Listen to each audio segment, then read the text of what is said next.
right, we are back and welcome on this Tuesday evening. I'm incredibly excited because really I am so fortunate.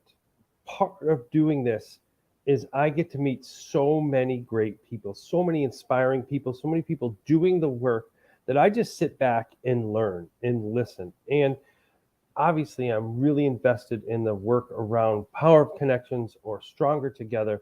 And tonight's interview is because of that work. I was fortunate enough to have come across and met some educators who invited me to come to Rochester and be part of the NICEScape event. And through that and building up the Stronger Together mindset, I wanted to meet some of them before.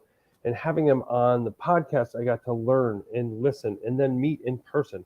And then through that experience, it's still continuing. And tonight's guest, John Redeker from NICEScape board, social media piece of this work, we got to continue to work and continue to learn. And I started to learn about events that he's doing and work that he's doing. So sit back and just get ready to learn from John. And for those of you who don't know John, can you tell us a little bit about yourself, some of the work you're doing, and then we're going to dive into it. Yeah, sure, Matt. It's great to be with you. Great to connect. And I have to say, I was watching a little intro video, and we just spoke for 30 seconds before, your intro video went live.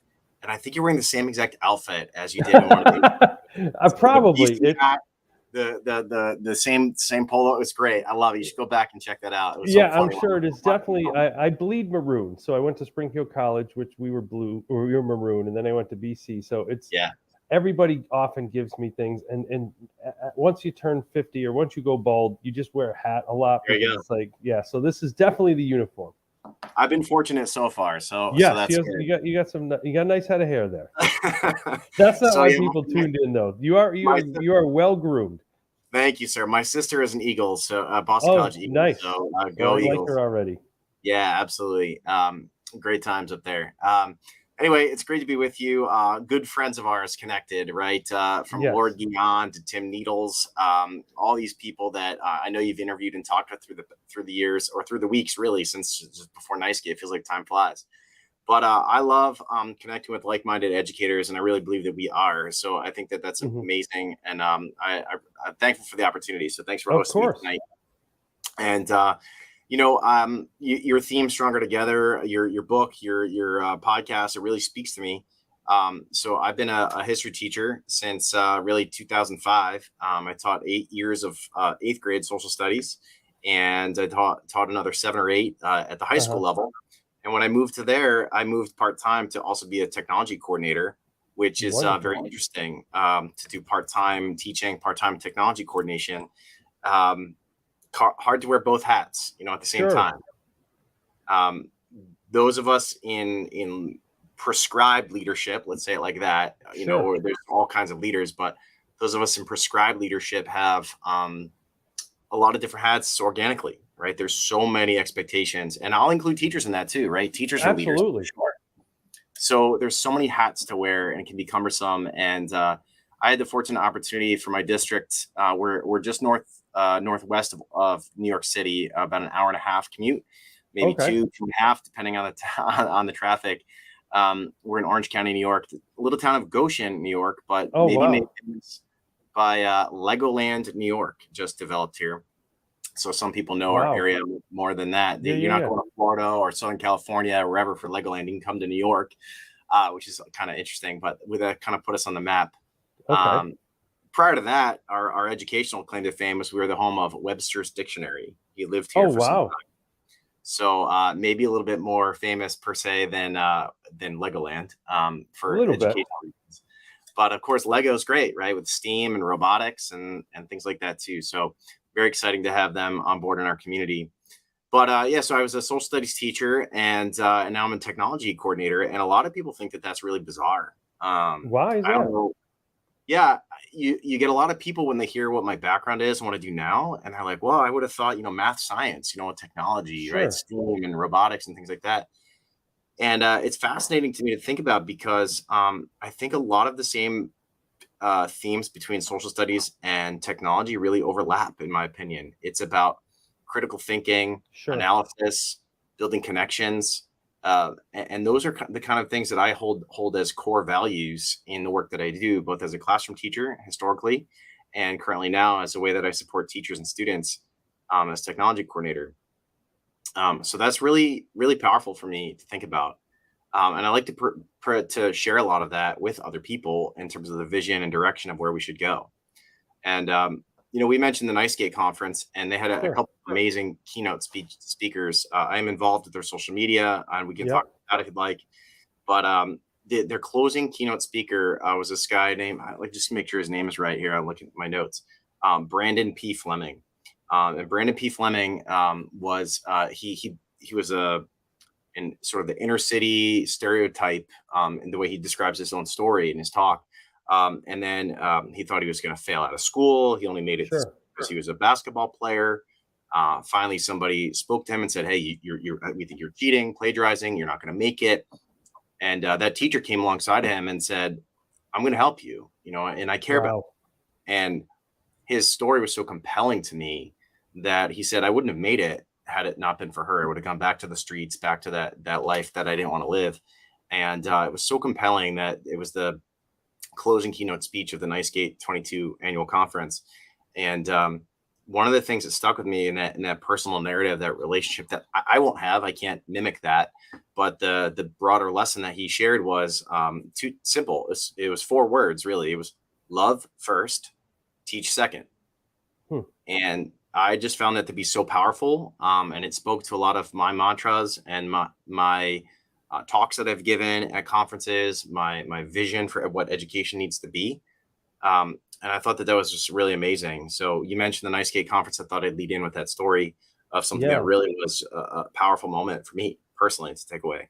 Yeah, and I think that's why we do this. And I had a similar path. I was a principal and went to be the district digital learning coordinator. And same thing. Like, why are you going in that direction? Because I think it's about impacting the field. It's about impacting learning and students. And we have different kind of passions, and we follow that. And I think that's great. And before we jumped on, you started to talk a little bit about some of the passion and the work that you're doing. And you have an event coming up, the TEDx Goshen. Yeah, that was a fast logo swap there. That's great. Let's see what we can do. So talk to me about that. And I'm going to throw information down below so you can all check it out while he's talking about this and after. So, John, what is this? And are you speaking? What's your involvement? Yeah, great question. So New York State, interestingly, now has a what they're calling the Seal of Civic Readiness pathway for graduation. And I actually kind of think that the State Department of Education was like spying on my class when I was a civics teacher when they wrote this. I had been doing some of this work too loudly. People might. I know, right? Big brother. But it's awesome, actually. I love the pathway, the approach to what they're doing and having kids engage in society more. And what I had designed, actually from a NiceGate event, there was a Hudson Valley NiceGate in our region in the town of Wappingers Falls many years ago. That had said, they had brought local speakers in and things like that. And they had said, these two women presented and they discussed what they were calling basically their passion projects in life. And I listened to that. And so I was at a conference. I was maybe first or second year in doing what I was doing as far as I had shifted from middle school to high school. And I listened to them present about their vision for what a civics class could look like, about having kids go out into the world and be active citizens and not just listen and learn about Supreme Court cases and laws and policies. And those things are important, right? And as part of a curriculum and make us well-rounded and understand our world, but to go out and take action was really something that motivated and inspired me. So back in 2013, 14, I sort of picked up that and I started doing that within my class. A few years later, I met a colleague of mine. Eric Harris is his name. And Eric is an English teacher, came to our district, and he was doing in his class what he called sophomore talks. So he had these kids giving mini TED Talks, basically. And I had kids going out in the community and giving talks about what they did to real authentic audiences, right? I was bringing in local politicians. I had someone from our senator's office, not like our local state senator, but like our senator's office, like Chuck Schumer's, not Chuck Schumer, but those kind of folks, that their office.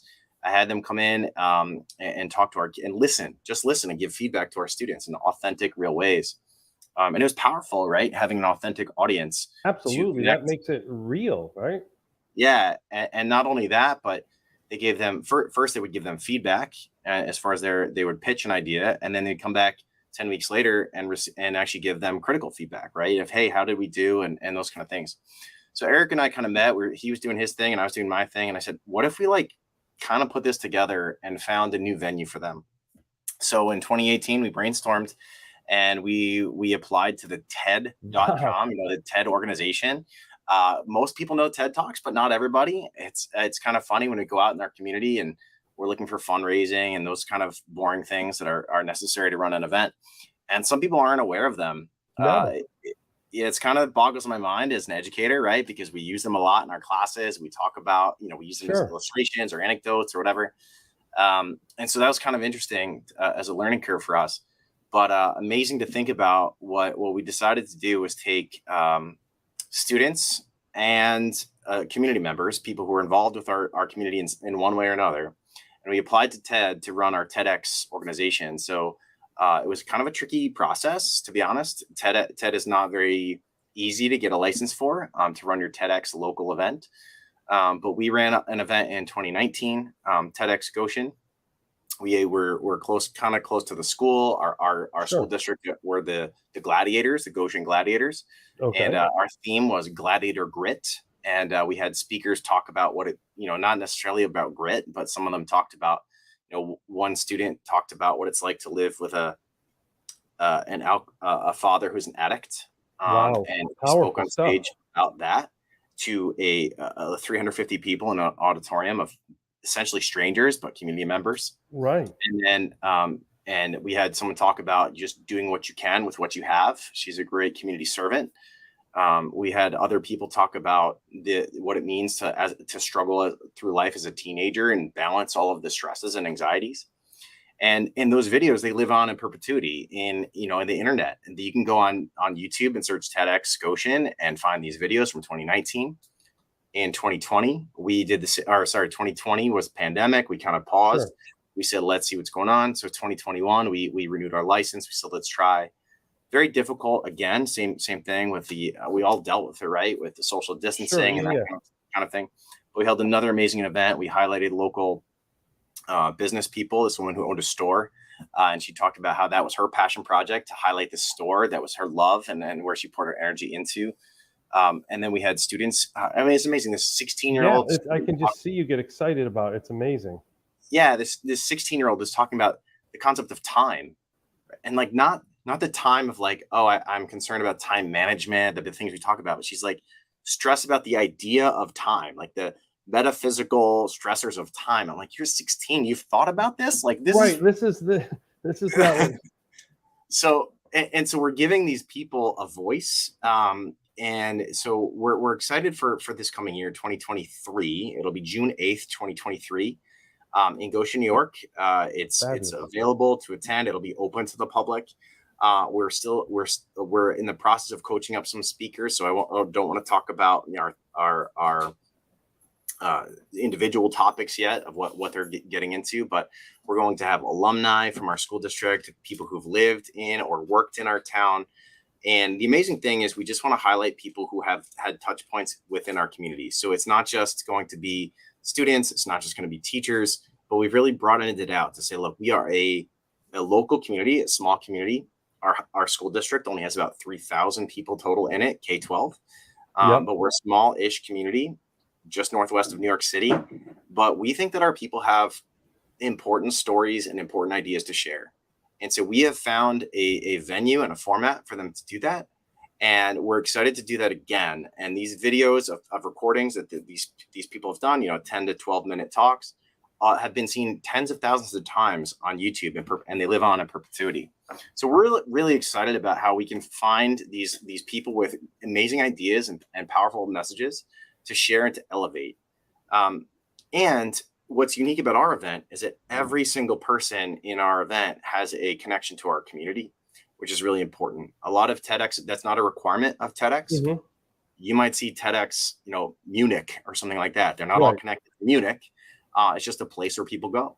And so our event is really tied to our town and our community, and even our our videographers, our photographers, our the people who made our logo. This year's theme is brick by brick, just about these foundational things that we build in our lives.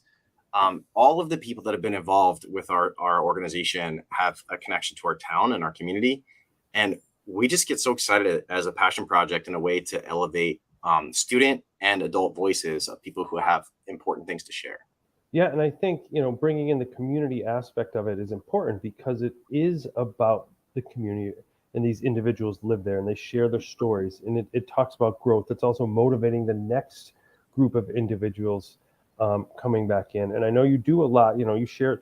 We in 20 minutes gone from social media to high school social studies to your brick by brick event to talking about community. You also do a lot of work with giving back, the community foundation. Is that correct?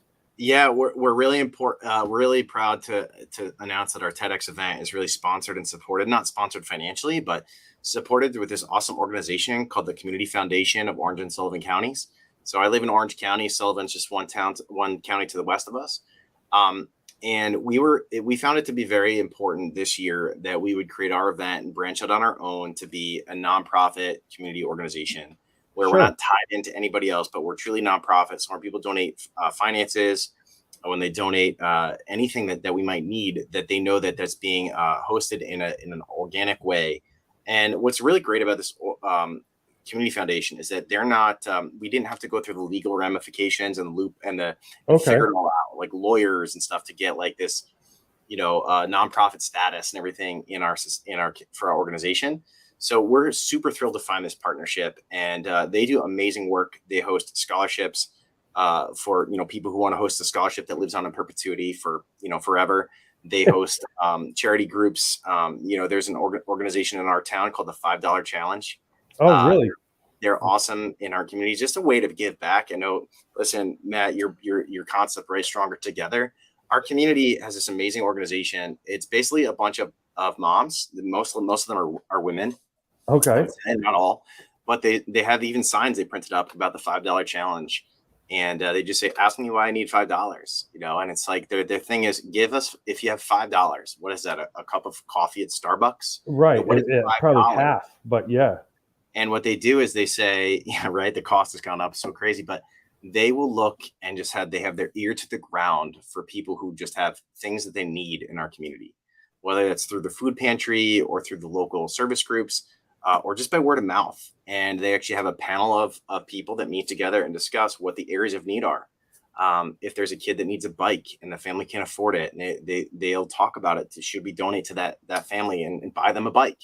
It's not a handout per se, but it's a gift, and it's amazing. It's this charity group. So those stories are things and people that we want to highlight in my work. But also the Community Foundation is a group that supports them with a financial arm to say, hey, we think that your work is valuable and we'll support you as a nonprofit organization and host your bank account for you, because that's stressful and that's difficult. And we want you to go do that good work out in the community, and we will take care of the rest. And that's an amazing gift if you can find an organization like the Community Foundation. Yeah. And I think sometimes it's hard to just get involved, just get to start. So the website is below, and really having that, information is important. And sometimes, sometimes we think of education, we want these real sexy donations or these real big portions to have somebody bring to us, but sometimes it's just giving that bike and just giving back the $5. And how do you balance that? Well, I'll tell you, we have to acknowledge today is Giving Tuesday, right? Nationally. Yesterday was Cyber Monday. Today's Giving Tuesday. So I would encourage everybody to think about that in your life and to think about charitable giving, whether that is through your school district. As educators, we think about that a lot. We know there's areas of need in our schools, whether that's a new immigrant population or a student who's had tragedy reach them or that kind of thing. Or find the service group that you really can get behind. And I think that's really going to be important for us to think about, because again, we are building communities together, and we can't live in a community or work in a community without understanding the need and helping to address that. So as we're blessed, we should bless others. It should be an outpouring of our love for each other. And I find that to be really, really important to think about. Absolutely. So go ahead. No, I actually was going to say I forgot your actual question, but no, you answered it. We were talking about how just bringing, awareness to every gift helps. That you don't need to have the big gifts. You don't need to have, all of this information. Sometimes it's great just to have, like you said, the grassroots of things built up from the community and moved forward. And you see that in the students. You see that in the work that they do, and you see that in the passion that you have. But sometimes it can be seen as a little much. So I went on your website, and I don't think so, but I'd love for you to talk about this. And I saw this. And I think it's great because sometimes they'll say, oh, he's got quite the ego. Who does he think he is? We've always done it this way. Now we're not. So the last book that I was a part of was called Disrupt the Status Quo. So I understand where you're coming from. Mm-hmm. What's your perspective on that? But we've always done it that way. Nope, we got to move on. Yeah, sure. I mean, I actually have that sticker. That's a picture of a button that I turned into stickers. So kind of like a lot of media there. But I have that as a button. I have that on sticker on my laptop, on my water bottle. Like that is sometimes I'm hesitant to I want to keep some in my pocket, like hand that to teachers. Right. So speaking of them, that's a little pushy, perhaps. But I'm really. You think so? You don't think they'd be just like, oh, you're a joy bringer. You're bringing all this to our students. You're right. What a blessing. Thanks for reminding me. No, I think it'd be great. Yeah. So I think it's important to remember, the way that we've done things always could be great, right? Sure. It really could be great. And that's wonderful. And if that's what we need to fall back to eventually, that's awesome. But it's a cop-out and a lazy excuse, in my opinion, to say, but that's well said. Yeah. Right. If we were to say, look, the way that we've done it has been working and that's great, then that's awesome. Listen, we're still using wood to build homes, right? 2x4s and 4x4s and whatever. We're still building wood. There's other materials, but listen, wood still works and wood's been around for millennia, right? That's still a good resource. So we don't need to change everything, but can we adapt and at least consider the opportunity for what's out there? And I think that consideration is what we want to spark. And maybe like we've seen in the sort of the pendulum swing in education of the remote learning that we did during the pandemic. Right. Back I saw the pendulum swing like crazy back to paper and pencil, absolutely, right? Yeah. And it's there has to be this happy medium. Maybe paper and pencil was good, but there were some good things we learned too, or that the students experienced with the remote instruction and digital technology and stuff. So that's just a simple example, but we can't hold back up to this mantra. And I'll give it another anecdote. My community, my town, as you read the news, this might resonate with other communities too. I have kind of gross water in my neighborhood, and this is not news for anybody. It's kind of like the water that comes from the municipalities, a lot of mineral sediment in it, and it kind of has some discoloration sometimes. And they're working on it. Trust me. I mean, they're going to put in a water filtration. They found a grant. That's awesome. But some of the people through the years who've advocated for this change have said things like, well, we'll have to raise taxes. And a new person comes in and says, let's find federal grant money. Let's work with our local people. Let's find ways to do this without having to raise taxes. It's absolutely. Right. So the old model was well, we have to raise taxes. That's how we do this. The new model is let's find a way, someone who wants to be a community supporter and build in this together. And so that's innovation and creativity, and still the work is the same, right? We still need to fix the water problem, but the solution can be slightly different. And I think whether we're talking about education or our community, events, working with our municipalities, it's an important mantra to think about. We can't just hang our hat as a lazy excuse and say, we've always done it this way.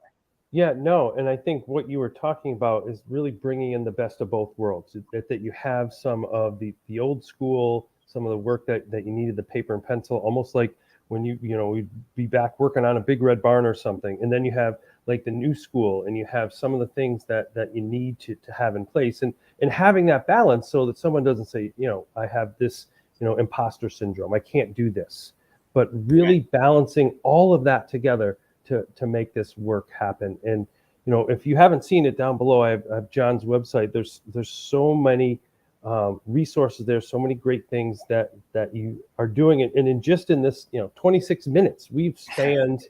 You're watching that clock. Well, I have it live on here. I just so I can see it. It's right in front of me. But it fascinates me that through all that you don't stay stagnant. You're continuing to move. You continue to evolve. Check out all of his work, and with everything that you do, with all that you have going on. The last question I ask everybody is, what does stronger together mean to you?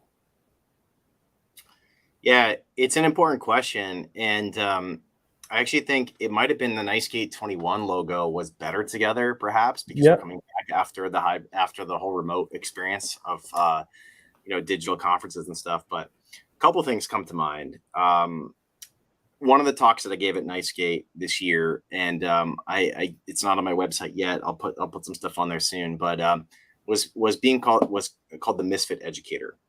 Okay. And I got this book actually. It was called The Misfit Economy that I tweaked it for education. And one of the things in there that's really significant is just about rebranding and challenging things, being a misfit, like thinking outside the norm, thinking outside of what's expected. Because when you think outside what's expected, you're going to find some avenue that really can shine. And it may not be great. You may need to scrap it. Like we see some crazy eccentric people out there in our media right now. Like you don't know what they're doing. But to think about like trying some things outside the norm, those are the things that our students remembered, right? As educators, like we have to think about who our target is, right? It's our students. Our students remembered not just the lesson that you gave, but the way you approached it, not the content. They might remember how to do algebraic equations or whatever, right? They might remember the War of 1812, like maybe, but they remember that their teacher tried something fun.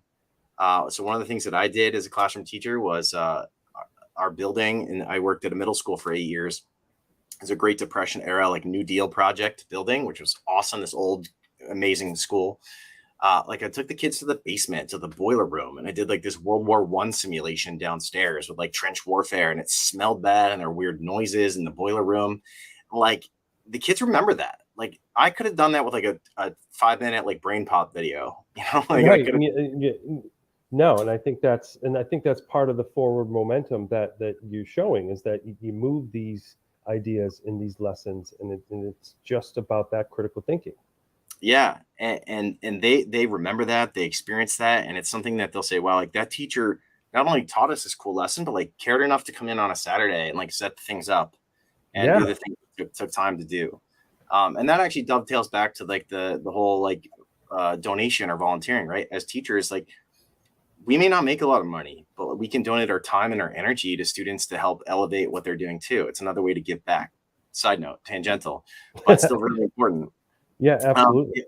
The other thing is like we really need to think about who our team is, right? So we need to look around and find the team of people that are going to elevate and help us move forward. So I know you were just speaking earlier tonight with a library media specialist, and that was amazing, the conversation. Alyssa, right? Alyssa. Yep, Alyssa. And I have not the same, but a similar vein. I have this awesome colleague, Eileen, and Eileen is the library media specialist at the high school that I'm a part of.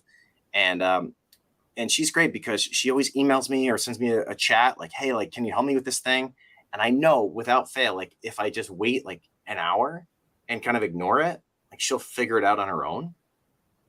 Which is like funny, right? Because she knows she can reach out to me. She knows that I will show up eventually, but like she'll still struggle through and get there. And I love that forward thinking. Like she's not just going to wait and say, I don't know, he'll get back to me. She's still going to struggle through it and work on that. And she's become a really important partner to me in what I do, because that's the kind of person that is going to help innovate and continue to move forward.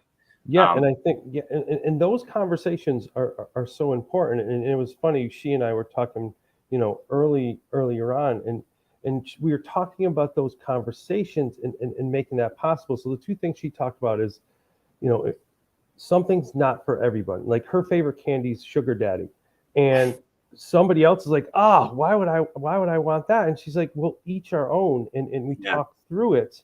And then another thing that she was talking about that you were sharing, having those conversations, was she had a physical education teacher that was saying, I'm just a washed up gym teacher. I need a feedback guru like you, and can you help me? And it's hard to have those conversations and keep moving forward. But that's what you shared, to bring it kind of back to your work is building it brick by brick. It's having those, relationships with your staff. It's building up the community like you did. And whatever it is, I like Twizzlers, she like sugar daddies, whatever it is, we can, find that common ground and have those conversations. And those are like small things, just talk about candy because it was recently Halloween. Yeah. But having that opportunity, and for me, the one thing that, I have so many takeaways, I'm going to rewatch just because of all the great things that you were sharing. Going back to the beginning, that you are empowering students. Yeah. All of this revolves around that, and the work and the passion that you show revolves around students, their work, and I think it's awesome. So John's Twitter account is right there. His website is right below here. Make sure to check that out. There's so many things we could talk for, hours, and I hope have a chance really to come back. I could keep going. Yeah, I hope we could have a chance to connect again, and maybe after the event, the TEDx Goshen, I want to come back and hear about it. That'd be awesome. And maybe we'll get a chance to see each other again next year at NiceGate. Yeah, that'd be awesome. And listen, our event is going to be open to the public. I'm certainly willing to happy to connect with anybody. I could keep going. I had so many things I wanted to keep sharing with you. But you're right on the money, and it's about building relationships, understanding ourselves, understanding each other, and connecting. And it really, the content will come with that, right? What we're doing with the kids, but that kind of stuff's really important. So thanks for your time and for your effort. You. And like I said at the beginning, it's so great to learn from people. And one of the things, John, that you talked through your whole piece here was about the stronger together mindset and putting we over me. And that is what we stand for. And I appreciate hearing from your lens and look forward to the work that you're doing. Thanks so much. Thank you.